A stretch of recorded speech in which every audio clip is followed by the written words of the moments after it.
Hi all, welcome back to creative hands. നമ്മൾ ഒരുപാട് നാളായി വീഡിയോ ഒക്കെ ചെയ്തിട്ടല്ലേ. അപ്പോൾ എനിക്ക് ഒരുപാട് തിരക്കും കാര്യങ്ങളൊക്കെ ആയതുകൊണ്ടാണ് ഞാൻ വീഡിയോ ഒന്നും ചെയ്യാഞ്ഞത്. പിന്നെ ഒരു ഗ്യാപ്പും കൂടെ വന്നപ്പോൾ പിന്നെ ചെയ്യാനൊരു ഇൻട്രസ്റ്റും അങ്ങോട്ട് പോയി. പക്ഷേ ഇത് നിർത്തിയാൽ ശരിയാവില്ല എന്ന് തോന്നിയപ്പോൾ ഞാൻ എന്തായാലും ഇന്നൊരു വീഡിയോ ഏതായാലും ചെയ്തിട്ടുണ്ട്. ക്രാഫ്റ്റ് വീഡിയോ തന്നെയാണ് ചെയ്യുന്നത്. അതിനിടയിൽ കുറച്ച് ക്രാഫ്റ്റൊക്കെ ഞാൻ ചെയ്തിട്ടുണ്ടായിരുന്നു. അതിൻ്റെ ഒന്നും വീഡിയോ ഞാൻ ഷൂട്ട് ചെയ്തിട്ടില്ല. എന്നാലും ഞാൻ ചെയ്ത വർക്കുകളൊക്കെ ഈ വീഡിയോൻ്റെ ഇടയിൽ ഞാൻ കാണിക്കുന്നതാണ്. ഇന്നെന്തായാലും നമുക്ക് എഗ്ഷെൽ വെച്ചിട്ടൊരു ക്രാഫ്റ്റ് ചെയ്യാം. ഞാൻ ഒരു ഫ്ലവറാണ് ചെയ്യാൻ പോകുന്നത്. അപ്പോൾ അത് നമുക്കൊന്ന് നോക്കാം. അപ്പോൾ ബേസൊക്കെ ഓൾറെഡി റെഡിയാണ്. ഞാൻ കാർഡ്ബോർഡിൽ കറുത്ത് പെയിൻറ്റ് ചെയ്ത് വെച്ചിട്ടുള്ളതാണ്. അപ്പോൾ ഞാൻ എഗ്ഷെൽ ഇവിടെ ഇങ്ങനെ പൊട്ടിച്ച് എടുത്തിട്ടുണ്ട്. ഇത് വെച്ചിട്ടാണ് നമ്മൾ വാൾ ഡെക്കർ ചെയ്യാൻ വേണ്ടി പോകുന്നത്. അപ്പോൾ ആദ്യം നമുക്ക് ഇത് ഫെവിക്കോൾ ഇങ്ങനെ അപ്ലൈ ചെയ്ത് കൊടുക്കാം. ഒരു റൗണ്ട് ഷേപ്പിലാണ് നമ്മൾ അപ്ലൈ ചെയ്ത് കൊടുക്കുന്നത്. എന്നിട്ട് നമ്മൾ ഈ ഓരോ എഗ്ഷെല്ലിൻ്റെ പീസും ഇതുപോലെ റൗണ്ടായിട്ട് ഒട്ടിച്ചു കൊടുക്കുകയാണ് ചെയ്യുന്നത്. ഇതുപോലെ നമുക്കൊരു 3-4 റൗണ്ട് ചെയ്തെടുക്കണം. അപ്പോൾ നമുക്കതൊന്ന് ഫുള്ളാക്കി എടുക്കാം.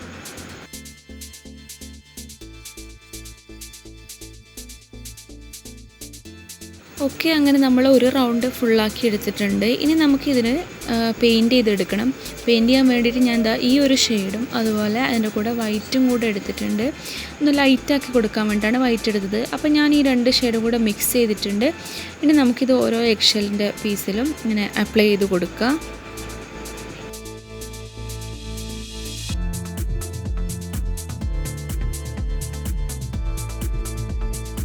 ഓക്കെ, ഇതിപ്പോൾ പെയിൻറ്റ് ചെയ്തിട്ടുണ്ട്. ഇനി നമുക്ക് ലീഫ് വെച്ച് കൊടുക്കാം. അപ്പോൾ ലീഫിന് വേണ്ടി ഞാൻ എടുത്തിരിക്കുന്നത് കാർഡ്ബോർഡ് പീസാണ്.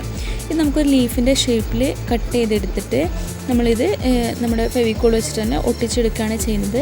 അപ്പോൾ നമുക്കിത് ഒട്ടിച്ചു കൊടുക്കാം. പിന്നെ അതിൻ്റെ പെയിൻറ്റ് ചെയ്യാൻ വേണ്ടിയിട്ട് ഞാൻ എടുത്തിരിക്കുന്നത് ഒരു ഗ്രീനും അതുപോലെ യെല്ലോ ഷെയ്ഡും കൂടിയാണ് എടുത്തിട്ടുള്ളത്. അപ്പോൾ നമുക്കിതൊന്ന് ഒട്ടിച്ചു കൊടുത്തിട്ട് ഒന്ന് പെയിൻറ്റ് ചെയ്തിട്ടെടുക്കാം. എന്തായാലും ഞാനൊരു ഹൈഡ്രാഞ്ചിയുടെ ഒരു ലുക്കിലാണ് ചെയ്യാൻ ഉദ്ദേശിക്കുന്നത്. അത് എത്രത്തോളം പെർഫെക്റ്റ് ആവുമെന്നൊന്നും എനിക്കറിയില്ല. എന്തായാലും കണ്ടു കഴിഞ്ഞിട്ട് നിങ്ങളും കൂടി ഒന്ന് അഭിപ്രായം കമൻറ്റിൽ പറയുക. ഞാനിതിന് ഇവിടെ ഒരു വെയ്സും കൂടെ വെച്ച് കൊടുക്കുന്നുണ്ട്. അതും ഞാൻ കാർഡ്ബോർഡ് പീസ് കട്ട് ചെയ്തിട്ടാണ് ഉണ്ടാക്കിയിട്ടുള്ളത്. നിങ്ങൾക്ക് ഇതിന് പകരം വേറെ എന്ത് വേണമെങ്കിലും യൂസ് ചെയ്യാം. കാർഡ്ബോർഡ് പീസ് തന്നെ വേണമെന്നൊന്നുമില്ല. ഇനി നമുക്കിതിൻ്റെ ബാക്കി വർക്ക് ചെയ്തെടുക്കാം. അതായത് ബാക്കിയുള്ള ലീവ്സും അതുപോലെ ഫ്ലവേഴ്സും നമ്മൾ ചെയ്തെടുക്കണം. അപ്പോൾ ഞാൻ ഇതിവിടെ ചെയ്തെടുത്തിട്ടുണ്ട്. ഇനി ഞാൻ നമ്മുടെ വെയ്സ് ഒന്ന് ബ്രൗൺ കളർ വെച്ചിട്ട് പെയിൻറ്റ് ചെയ്ത് കൊടുക്കുകയാണ്. അതുപോലെ തന്നെ ഞാൻ ചില ഫ്ലവേഴ്സ് വൈറ്റ് കളർ തന്നെ വെച്ചിട്ടുണ്ട്. ചിലതിന് ഞാൻ ഡാർക്ക് കളറും കൂടി കൊടുത്തിട്ടുണ്ട്. എനിക്കൊന്ന് ആ ഡാർക്ക് കളറാണ് ഒന്നുകൂടെ ബെറ്റർ ആയിട്ടുള്ളതെന്ന്. പിന്നെ ഞാൻ അതുപോലെ കുറച്ച് ഡീറ്റെയിലിംഗ് കൂടി ചെയ്ത് കൊടുക്കുകയാണ്. കുറച്ച് വൈൻസും അതുപോലെ ലീഫിലും കൂടി കുറച്ച് ഡീറ്റെയിലിംഗ് ചെയ്ത് കൊടുത്തിട്ടുണ്ട്. അപ്പോൾ നമ്മുടെ വർക്ക് ഇവിടെ കംപ്ലീറ്റ് ചെയ്തിട്ടുണ്ട്. ഞാൻ ഇതിൻ്റെ മേലെ കുറച്ച് വാർണിഷും കൂടി അപ്ലൈ ചെയ്തു. അപ്പോഴാണ് നല്ലൊരു ഷൈനിങ്ങും കാര്യമൊക്കെ കിട്ടുന്നത്, നല്ല ഫിനിഷിങ് കിട്ടുന്നത് ആ ഒരു വാർണിഷും കൂടി അപ്ലൈ ചെയ്യുന്ന സമയത്താണ്. അപ്പോൾ നിങ്ങൾ ഇതിൻ്റെ ലുക്കൊന്ന് നോക്കിയിട്ട് കമൻറ്റ് ചെയ്യുക, നിങ്ങളുടെ അഭിപ്രായം കമൻറ്റ് ചെയ്യുക. ഇതാണ് നമ്മുടെ ഇന്നത്തെ വർക്ക്. അപ്പോൾ വീഡിയോ എല്ലാവർക്കും ഇഷ്ടപ്പെട്ടു എന്ന് കരുതുന്നു. ഇഷ്ടപ്പെട്ടു കഴിഞ്ഞാൽ നിങ്ങൾ ലൈക്ക് ചെയ്യുക, അതുപോലെ ഷെയർ ചെയ്യുക, കമൻറ്റ് ചെയ്യുക. ചാനൽ സബ്സ്ക്രൈബ് ചെയ്യാത്തവർ ഒന്ന് സബ്സ്ക്രൈബ് കൂടി ചെയ്യുക. അപ്പോൾ ഞാൻ മുമ്പ് ചെയ്ത ആ വർക്ക് ഇതിൻ്റെ ലാസ്റ്റ് ഉൾപ്പെടുത്തുന്നുണ്ട്. അതും കൂടി ഒന്ന് കണ്ടു നോക്കണേ. അപ്പോൾ ഇതാണ് ഞാൻ ചെയ്തിട്ടുള്ള ഒരു വർക്ക് എന്ന് പറയുന്നത്. നോമ്പിനെ കളക്ട് ചെയ്ത് വെച്ചിട്ടുള്ള ഡേറ്റ് സീഡും അതുപോലെ വെളുത്തുള്ളിയുടെ തൊലിയും വെച്ചിട്ട് ചെയ്തിട്ടുള്ളതാണ്. ഇതിനെപ്പറ്റി ഒന്ന് കമൻറ്റ് ചെയ്യുക. അതുപോലെ വീഡിയോ വേണ്ടുന്നവർ കമൻറ്റിലൊന്ന് അറിയിക്കുക.